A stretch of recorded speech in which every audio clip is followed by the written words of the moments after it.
तामुलपुर जिल्ला बाथौ गौथुमनि बोसोरारि जथुम्मा आंखौ हांख्रायहरदोंमोन।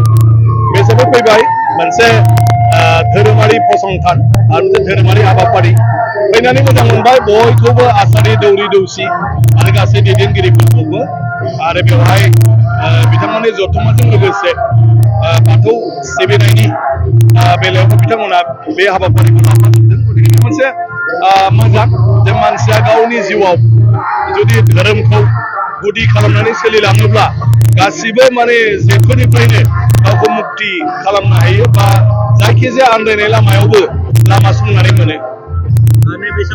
जोंनि मा होनो सिबिनाय बेनि सायावनो गासैबो सोनारगोन। जोंनि सिबिनाया गोथौ जायोब्लानो जोंनि माखासे सोरजिफ्रा गावनो गाव ओंखारलांगोन। जों बाथौखौ मोजां मोनोबा बाथौनि सोमोन्दै जों लिरगोन। बाथौखौ जोङो जोंनि जिउआव बे नङाबानो जाया होननानै सानोबा जों जेरावखि थाया जेरावखि थाङा जों बेवहायनो बाथौखौ जोङो सिबिबाय थागोन। बेखौबो जों हाबाफारि लागोन। ओंखायनो आथिखालनि समाव माने जिहेतु बयबो दा धोरोमनि फारसेबो मोनसे फोथायनाय फैबाय, सिबिनाय फैबाय। गेजेर समाव सोमावसारनाय बायदिसिना हाबाफारियाव बेफोर थालांदोंमोन जोंनि जिउआव आरो बिनि थाखायनो जोङो गोबां माने धोरोमारि बिथिङाव सावरायनोबो हायाखै, खामानिबो मावबोनो हायाखै। खिन्थु दा जिहेतु सोमावसारनाय गैला ओंखायनो बयबो गावबा गाव जिउआव समाजारि हिसाबैबो धोरोमनि फारसे थांबाय। खारन धोरोमासो जोंनि जिउआव मोनसे संस्कारखौ लाबोनानै होफैयो।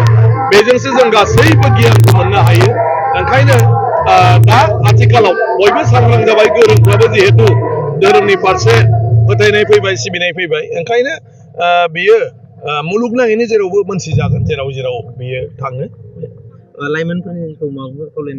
लाइमोनफ्राबो गासिबो बेफ्राव बे मा होनो बिदिखौ गावखौनो फोनांजाबनांगौ आरो लाइमोन जिउआ बिनि गेजेरजोंनो बारलांनो हायोमोन। मोजां न'खराव बिमा बिफाजों माने थाफानानै जुदि माने न'खरनि बाथौआव खुलुमबाय थायो अब्लानो बिनि गेजेरजों बिनि जिउआव गोबां मोनसे मा होनो साननायनि जि मोनसे माबा थायो बियो गोथौनिफ्राय गोथौ जाबोयो आरो बिमा बिफाखौ नुनानैनो बे गासैखौबो सोलोंलांनो हायो।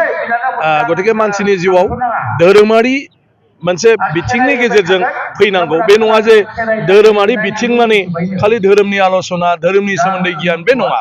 न'खराव बिफाखौ खुलुमनाय, बिमाखौ खुलुमनाया बाथौ सिबिनायनिफ्रायनो जाजेनगोन। बिदाखौ खुलुमनाय, बिमायखौ खुलुमनाय आरो अब्लानो जिउआव मोनथिगौ जे गिदिरफोरखौ मान होनांगौ।